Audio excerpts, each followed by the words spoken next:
This is HOA boardroom battles. It started with a parking warning and ended with a tow truck ambush. Karen shouted that the boot was a temporary compliance measure, and she loved temporary things.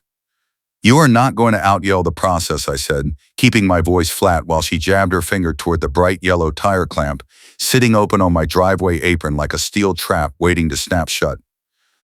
The thing looked industrial, heavy-duty, the kind of device that screamed predatory towing operation more than neighborhood safety. Courtney Jones, Safety Committee Chair for the Beacon Hill HOA Incorporated here in Reston, Virginia, stood 3 feet from my front bumper with a folded policy sheet in her hand that she kept shoving toward my face every time I tried to step back.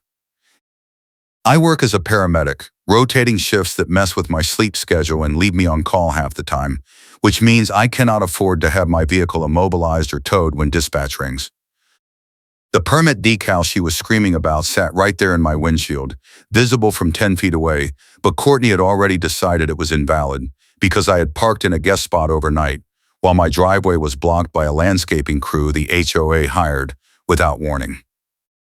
"This conversation is not a debate, it is a directive," she said, her voice rising to that pitch that made neighbors peek out from behind curtains.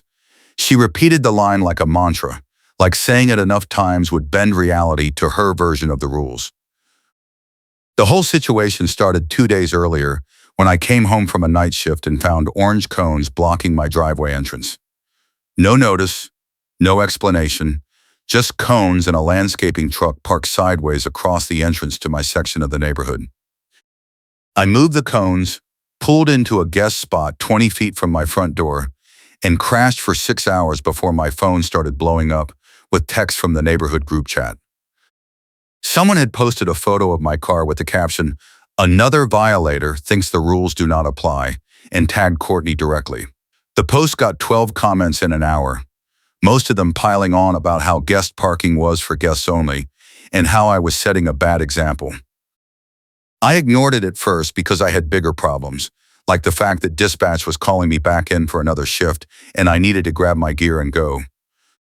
But when I walked outside, I found a bright orange sticker slapped across my driver's side window with the words, "Violation pending tall, authorization," printed in block letters. No signature, no date, no case number. I peeled it off, got in my car, and drove to work, figuring I would deal with it later when my brain was functional. That was a mistake, because Courtney took the sticker removal as evidence of willful non-compliance and escalated immediately. The next morning, I woke up to find Courtney standing on my driveway with her phone held inches from my windshield, photographing my permit decal from every possible angle like she was documenting a crime scene. That was the trigger moment, the point where I realized this was not going to be a simple misunderstanding that got cleared up with a polite email. She saw me watching from the window and smiled. Not a friendly smile, more like the smile of someone who knows they have you cornered and wants you to know it. She took one more photo, then walked over to her car and drove off without saying a word. I checked my email and found 3 new messages from the HOA management company, all sent within the last hour. The first was a formal violation notice citing unauthorized use of guest parking. The second was a compliance reminder about permit decals and how they must be registered with the office before display.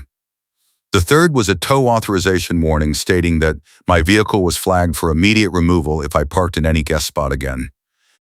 All 3 emails came with attachments, but the attachments were just scanned copies of the same folded policy sheet Courtney had been waving around. No actual proof that I had violated anything specific. I called the management company and got a recorded message saying they were closed for staff training and would reopen the following Monday. It was Thursday.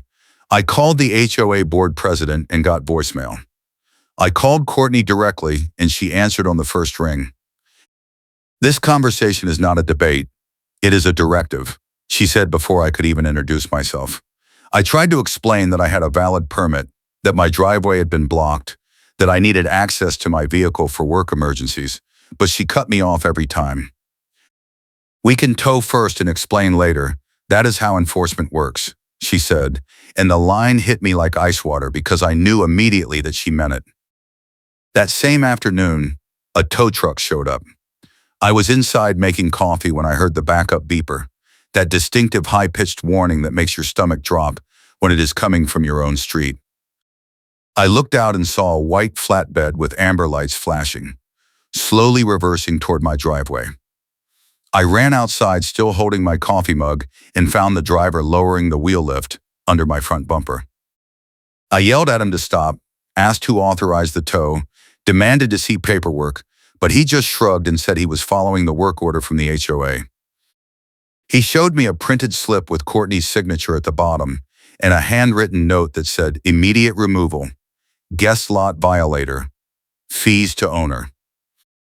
I called the police non-emergency line while the driver was hooking up the wheel lift, and the dispatcher told me that if the HOA had legal authority to enforce parking rules and the tow was happening on private property, there was not much they could do unless I could prove the vehicle was illegally towed.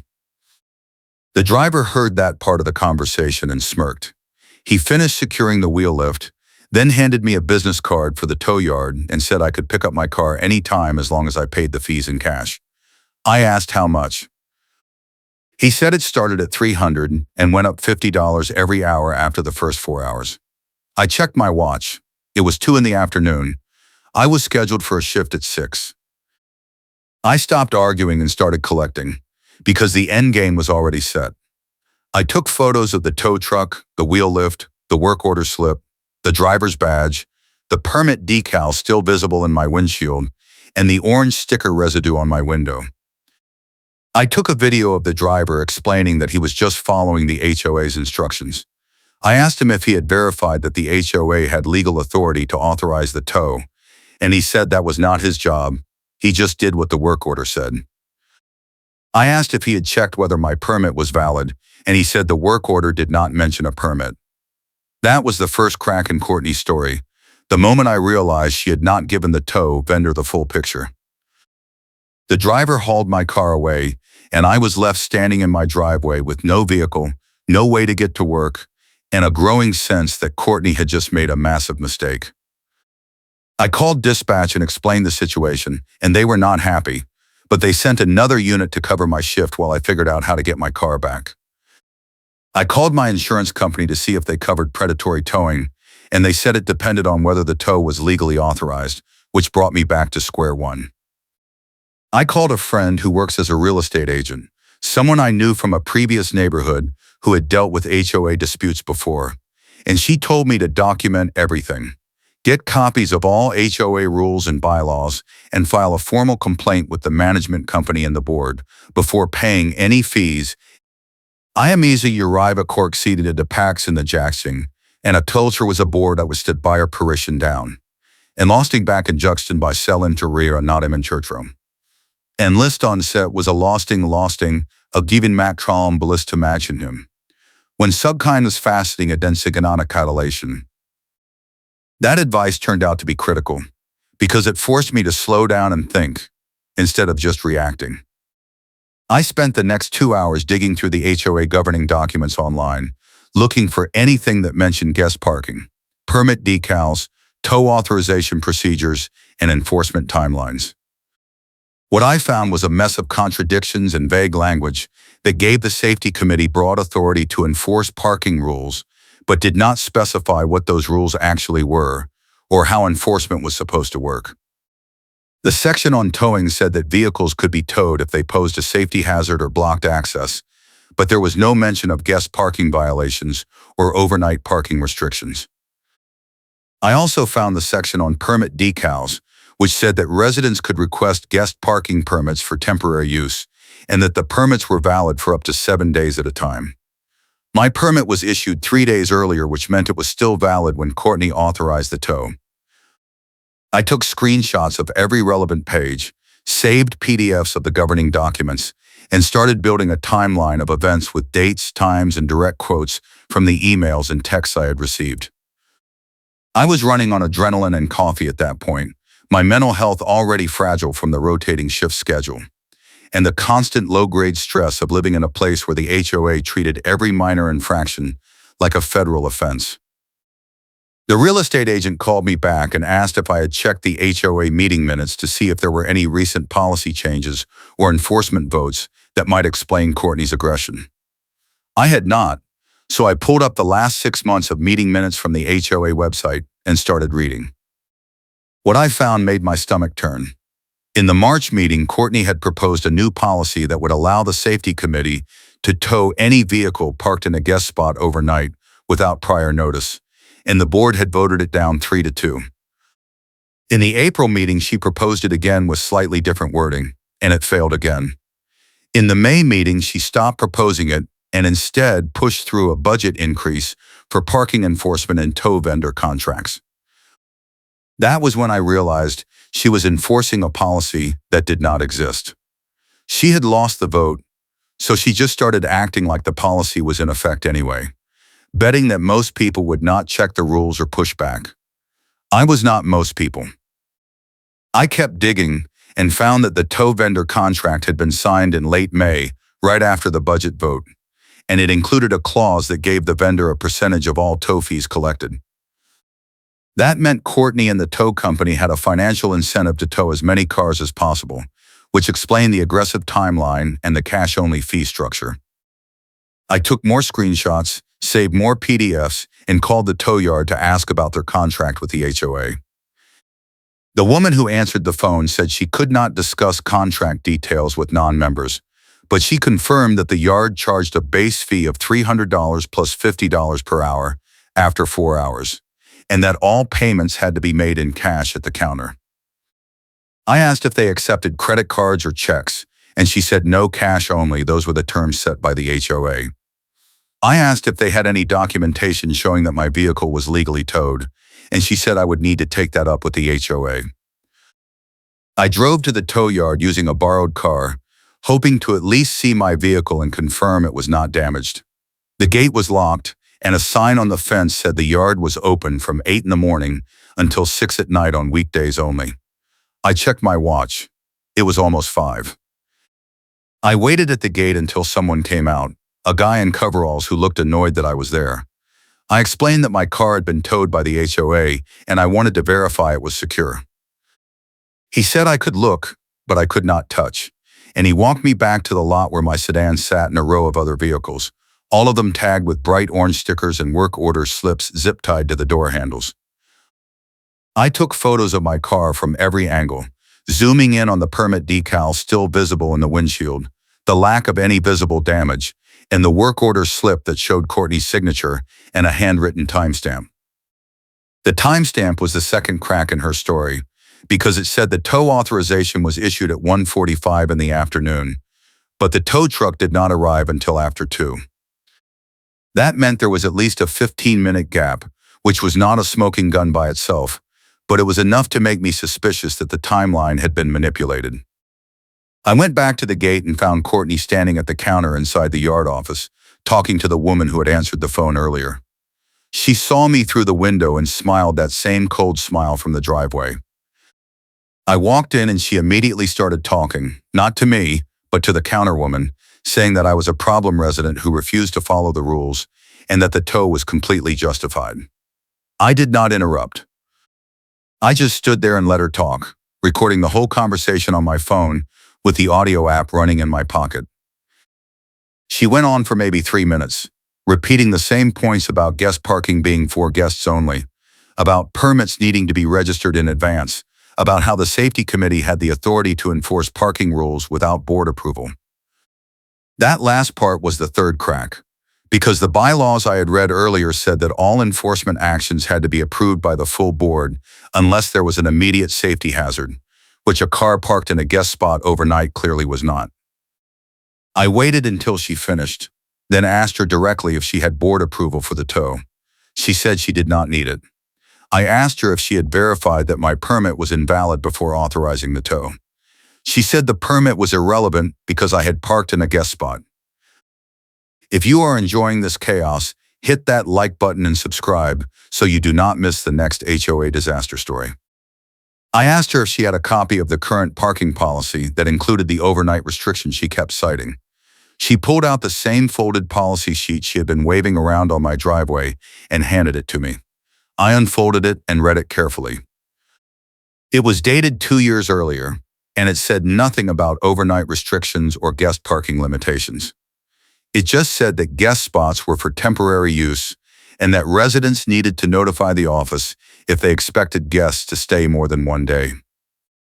I pointed that out to her, and she said the policy had been updated verbally at a recent meeting and the printed version had not been distributed yet. I asked which meeting. She said she did not remember. I asked if the update had been voted on and recorded in the minutes. She said it did not need to be because it was a clarification, not a new rule. I asked if she could show me any written record of the clarification. She said no, and her voice was getting louder now, that same rising pitch from the driveway. This conversation is not a debate, it is a directive, she said again, and I knew I had her. She was repeating the line because she did not have a real answer, and the more she talked, the more holes appeared in her story. I left the tow yard without paying the fees, because my real estate agent friend had told me that if the tow was not legally authorized, I should not pay anything until I had documentation proving it was valid. Courtney shouted after me that the fees would keep going up every hour, and that I would be liable for storage costs if I did not pay by the end of the week. I ignored her and drove back home, my head buzzing with all the pieces I was starting to put together. The forged timestamp, the verbal policy update that did not exist, the cash-only fee structure, the tow vendor contract with the percentage clause, all of it pointed to something bigger than just a parking dispute. That night I could not sleep. I kept thinking about the timeline, about how Courtney had been so aggressive with the enforcement, about how she had smiled when she saw me at the tow yard. Something was off. I pulled up the HOA financial reports from the website, looking for any line items related to parking enforcement or tow vendor payments. What I found was a section labeled Safety and Compliance, with a budget of $12,000 for the year, but the actual spending was already at $18,000 as of the end of June.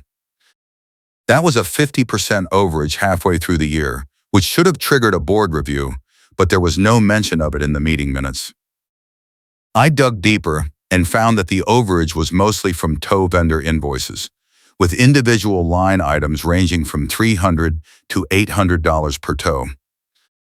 The invoices were signed by Courtney, and each one included a brief description like guest lot violator, or unauthorized overnight parking, or fire lane obstruction. I cross-referenced the invoice dates with the meeting minutes and the neighborhood group chat, and I found at least 4 cases where the person who got towed had posted about it in the chat, claiming they had valid permits or that they were only parked for a few minutes, or that the fire lane designation was not clearly marked. That was the twist I had been waiting for. Courtney was not just enforcing parking rules aggressively, she was using fake parking violations to generate tow fees that fed back into the vendor contract. And the vendor contract was kicking a percentage back to the HOA budget, which Courtney controlled as safety committee chair. It was not exactly embezzlement, but it was close enough to be a massive liability issue if anyone looked into it. I checked the vendor contract clause again and saw that the HOA received 15% of all tow fees collected, which meant that every $300 tow put $45 back into the HOA account.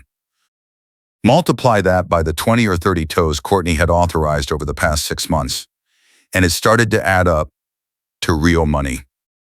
I saved everything to a cloud drive and sent copies to my real estate agent friend, who told me I needed to get a lawyer involved before I did anything else. I did not have lawyer money, but I knew someone who did free consultations for HOA disputes, a guy who ran a small practice out of Fairfax and had a reputation for taking on bad boards. I called him the next morning and spent an hour walking him through the timeline, the documents, the tow vendor contract, and the financial reports. He listened without interrupting, and when I finished, he said I had enough to file a formal complaint with the board and possibly pursue a civil claim for unlawful towing and harassment. He also said I should request a formal hearing under the HOA bylaws, which gave any resident the right to challenge an enforcement action in front of the full board. The hearing had to be scheduled within 30 days of the request, and the board had to provide written notice to all parties at least 10 days in advance, I drafted the hearing request that same afternoon, citing the specific bylaw sections that Courtney had violated, attaching copies of the timeline and the financial reports, and demanding that the tow fees be refunded and that Courtney be removed from the safety committee.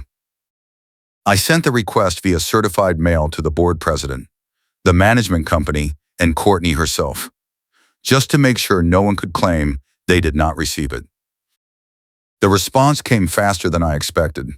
2 days later, I got an email from the board president saying that the hearing was scheduled for the following Thursday at 7 in the evening at the clubhouse.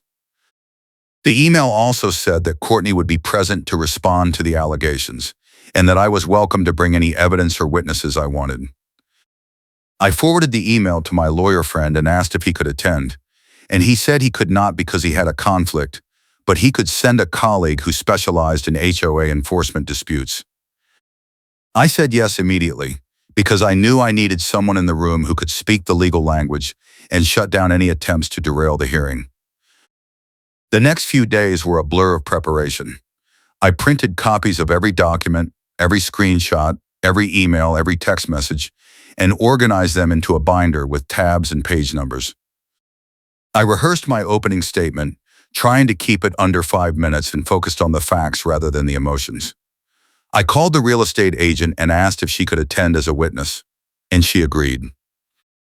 I called a neighbor who had been towed under similar circumstances and asked if he would testify, and he said he would.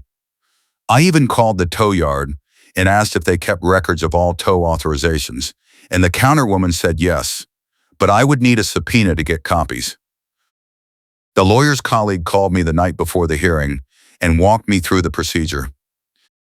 He said the board would open with a summary of the complaint, then Courtney would have a chance to respond, then I would present my evidence, then there would be a question and answer period, and finally, the board would vote on whether to uphold or reverse the enforcement action.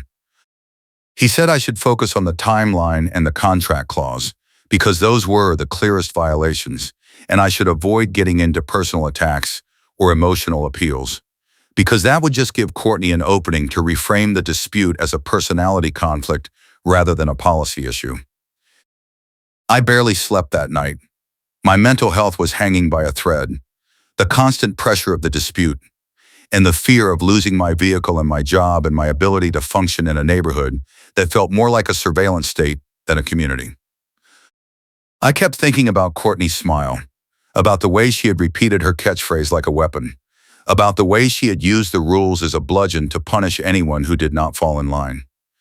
I was not the first person she had targeted, and I would not be the last unless someone stopped her. The hearing started exactly on time. The clubhouse was packed, maybe 20 neighbors in folding chairs, a few of them holding phones like they were ready to record, a security guard hovering near the clubhouse door like he was expecting trouble. The board president called the meeting to order and read the complaint summary, which took about 3 minutes and hit all the main points without editorializing. Courtney sat at a small table to the side, her folded policy sheet in front of her, her tow vendor contract page tucked into a folder that she refused to hand over even when the president asked to see it. The president invited Courtney to respond first, and she stood up and launched into the same speech I had heard at the Towyard, almost word for word. She said I was a problem resident who refused to follow the rules, that I had parked in a guest spot without authorization, that the permit decal was irrelevant because guest spots were for guests only, and that the tow was completely justified under the safety committee's enforcement authority. She repeated her catchphrase twice. This conversation is not a debate, it is a directive. And I saw a couple of board members exchange glances like they were starting to realize how often she said that line. When she finished, the president invited me to present my evidence. I stood up and walked to the podium, opened my binder and started with the timeline. I showed the photos of the permit decal, the orange sticker, the tow truck, the wheel lift, and the work order slip with the timestamp. I pointed out that the timestamp said 1:45, but the tow did not happen until after 2, and I asked Courtney to explain the gap. She said the timestamp was when she called the vendor, not when the truck arrived. I asked if she had a record of the call. She said no. I asked if the vendor had a record. She said she did not know. I moved on to the policy sheet and read the section on guest parking out loud, emphasizing that it said nothing about overnight restrictions or advance registration requirements. I pulled up the meeting minutes on my laptop and projected them on the wall screen, showing the votes where Courtney's proposed policy changes had failed. I asked her if she had enforced a policy that the board had explicitly rejected. She said she was clarifying the existing policy, not creating a new one. I asked her to show me where the clarification was documented. She could not. Then I pulled out the financial reports and walked the board through the overage in the safety and compliance budget. I showed the tow vendor invoices, the dates, the amounts, and the percentage clause in the contract. I asked Courtney if she was aware that the HOA was receiving 15% of every tow fee. She said yes, that was part of the contract. I asked if she had disclosed that to the people she towed. She said she did not have to. I asked if the board had approved the contract. She said the safety committee had authority to sign vendor contracts without board approval. I pulled up the bylaws and showed the section that said all contracts over $5,000 required board approval. The vendor contract was for $12,000. The room got very quiet.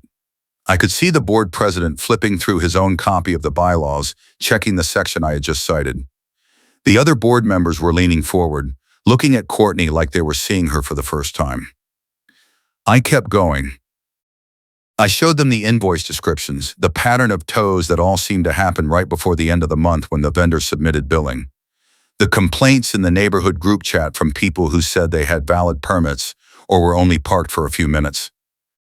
I showed them the clause in the bylaws that said enforcement actions had to be approved by the full board unless there was an immediate safety hazard, and I asked Courtney to explain how a car parked in a guest spot overnight constituted an immediate safety hazard. She did not have an answer. That was when I played my trump card. I pulled up the screenshot I had been holding back, the one I had found buried in the tow vendor contract attachments. It was an email thread between Courtney and the Towyard manager, dated 3 weeks earlier, where Courtney had instructed the vendor to falsify a photo timestamp on a different tow authorization to make it look like the vehicle had been parked for longer than it actually was. The email was blunt, no coded language, just a direct request to change the timestamp on the photo from 10 in the morning to 8 in the morning so the tow would look more justified. The vendor had replied with a thumbs up emoji and a note saying it was done. I read the email out loud, slowly, making sure every word landed. I asked Courtney if she had sent that email. She said the email was taken out of context. I asked what context would make it acceptable to instruct a vendor to falsify evidence. She did not answer. I asked the board if they wanted to see the full email thread. The president said yes. I handed him a printed copy and watched his face change as he read it. He passed it to the other board members, and I could see them getting angrier with every line. The lawyer's colleague, who had been sitting quietly in the back, stood up and asked to speak. The president nodded, and the colleague walked to the front and introduced himself as legal counsel. He said that the email I had just presented was evidence of fraud, that falsifying timestamps on enforcement documents was illegal, and that the board had a fiduciary duty to investigate and take corrective action immediately. He said that if the board did not act, any resident who had been towed under similar circumstances could file a civil claim against the HOA and potentially pursue criminal charges against Courtney for fraud and abuse of authority. The room exploded. Neighbors started shouting questions, asking if their own tows had been based on falsified evidence, demanding refunds, threatening lawsuits. The security guard stepped forward like he was going to try to restore order, but the president waved him off and banged his gavel 3 times. He said the board needed to go into executive session to discuss the matter, and he asked everyone except the board members and legal counsel to leave the room. I gathered my binder and walked out, my hands shaking, my heart pounding, feeling like I had just set off a bomb that was going to blow up the entire safety committee. The executive session lasted 40 minutes.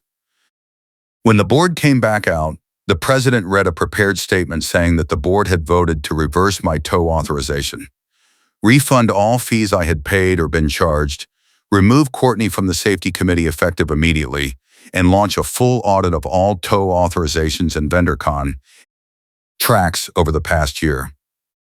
He also said that the board was referring the email evidence to local law enforcement for investigation, and that the HOA would cooperate fully with any criminal or civil proceedings. Courtney stood up and started shouting, saying the board did not have the authority to remove her, that she had done nothing wrong, that I had manipulated the evidence and lied about the timeline. The president cut her off and said that under the bylaws, the board had the authority to remove any committee chair for cause, and that falsifying enforcement evidence was cause. He said she could appeal the decision at the next general meeting, but until then she was not allowed to participate in any HOA enforcement actions or access any HOA records without board supervision. He also said that if she attempted to retaliate against me or any other resident, the board would pursue an injunction and file a formal complaint with the county. Courtney grabbed her folder, shoved her chair back so hard it fell over, and stormed out of the clubhouse. The door slammed behind her, and the room was silent for a beat before people started talking all at once, asking questions, sharing their own stories, comparing notes on tows and fines and harassment. The real estate agent came up to me and said I had just done what a dozen other people had been too scared to do, and that the ripple effect was going to be huge. The neighbor who had agreed to testify shook my hand and said he was going to file his own complaint now that he knew the board was taking it seriously. The next morning, I got a call from the County Code Enforcement Office saying they had received a complaint about the HOA's tow vendor contract and were opening an investigation. The officer I spoke with said that if the contract included a kickback clause and the HOA had been using enforcement actions to generate revenue, that could be a violation of state HOA regulations and possibly consumer protection laws. He said the investigation would take a few weeks, but in the meantime, the HOA was prohibited from authorizing any new tows until the contract was reviewed and approved by the county. 2 days later, I got another call, this time from a local reporter who had heard about the hearing from someone in the neighborhood group chat. She asked if I would be willing to talk on the record about the tow dispute and the falsified timestamps. I said yes, because at that point I figured the story was going to come out anyway and I wanted to make sure the facts were reported accurately. The article ran the following week with the headline, HOA Safety Chair Accused of Falsifying Tow Records, Board Launches Audit, and it included quotes from me, from the board president, and from 2 other residents who had been towed under similar circumstances. The article got picked up by a couple of local news sites, and suddenly the Beacon Hill HOA Incorporated was getting attention it did not want. The management company sent out a damage control email saying the board was committed to transparency and accountability, and that any resident who believed they had been wrongfully towed could request a review. Within a week, 15 people had filed review requests, and the board scheduled a special meeting to address them all at once. The special meeting was even more packed than the hearing. The board went through each review request one by one, and in every case, the pattern was the same. Courtney had authorized a tow based on a vague or non-existent policy violation. The resident had either not been notified in advance or had been given impossible compliance timelines, and the tow fees had been inflated with bogus storage charges and administrative fees. The board voted to refund fees in 12 of the 15 cases, and in the other 3, they reduced the fees to the base tow charge with no storage or penalties. The audit results came back a month later, and they were damning. The auditor found that Courtney had authorized 42 tows over the past 18 months, that 31 of those tows were based on policy violations that either did not exist or had not been properly documented, and that the HOA had received over $6,000 in kickback fees from the vendor C. On track. The auditor also found that Courtney had used her safety committee email account to communicate directly with the Towyard manager, bypassing the management company and the board president, and that several of those emails included instructions to expedite tows or increase fees without board approval. The board voted unanimously to terminate the tow vendor contract, refund all disputed fees, and ban Courtney from holding any HOA leadership position for 5 years. They also voted to adopt a new parking enforcement policy that required board approval for all tows, advance notice to residents, and a formal appeals process with independent review. The new policy was posted on the HOA website and mailed to every resident, and the board president sent a personal apology letter to everyone who had been wrongfully towed. Courtney did not take it well. She filed an appeal with the board, claiming the removal was politically motivated and that I had manipulated the evidence to make her look bad. The appeal was rejected. She filed a complaint with the county, claiming the board had violated her rights by removing her without due process. The complaint was dismissed. She hired a lawyer and threatened to sue the HOA for defamation and wrongful termination. The lawyer reviewed the evidence, saw the email about the falsified timestamp, and dropped her as a client. Then the criminal investigation kicked in. The county prosecutor's office opened a case based on the falsified timestamp email and the kickback fees, and they subpoenaed records from the Towyard, the management company, and the HOA. The investigation took 6 months, and in the end, Courtney was charged with fraud, falsifying business records, and abuse of authority. She pled no contest to the fraud charge in exchange for probation, community service, and restitution payments to the residents who had been wrongfully towed. She was also required to apologize on the record in front of the room at a public hearing, reading a prepared statement that acknowledged her actions had been illegal and harmful. I was there for the apology hearing. She read the statement in a flat, emotionless voice, refusing to make eye contact with anyone, and when she finished, she walked out without saying another word. The judge accepted the plea and ordered her to pay $12,000 in restitution, split among the 31 residents whose tows had been found to be improper. I got back my $300 tow fee plus an additional $200 in statutory damages, and the Towyard was fined $5,000 for participating in the kickback scheme and lost their contract with every HOA in the county. The funny karma moment came a few weeks later when Courtney tried to park in a guest spot at her own neighborhood clubhouse for a community event, and the new safety committee chair, who had no idea who she was, put a warning sticker on her windshield and threatened to tow her if she did not move within 15 minutes. Someone in the neighborhood group chat posted a photo of Courtney standing next to her car, staring at the warning sticker with a look of pure disbelief, and the caption said, "Karma quotes minutes, and the actual minutes contradict her." The post got 50 likes in an hour, and I laughed so hard I almost cried. The HOA dropped the case to avoid a public records mess, meaning they stopped pursuing any additional enforcement actions against me and quietly settled the remaining disputes with other residents who had threatened to sue. A third-party compliance report cleared me completely, confirming that I had followed all parking rules, that my permit was valid, and that the tow authorization had been issued without legal basis. The report was entered into the HOA records and became part of the official file, which meant that any future board or management company would see it and know that Courtney's actions had been illegal. The whole ordeal took 8 months from the first orange sticker to the final restitution payment, and it cost me hours of sleep, countless stress headaches, and a chunk of my mental health that I am still working to rebuild. But it also taught me that keeping receipts, staying calm, and refusing to back down when you know you are right can flip even the most lopsided power dynamic.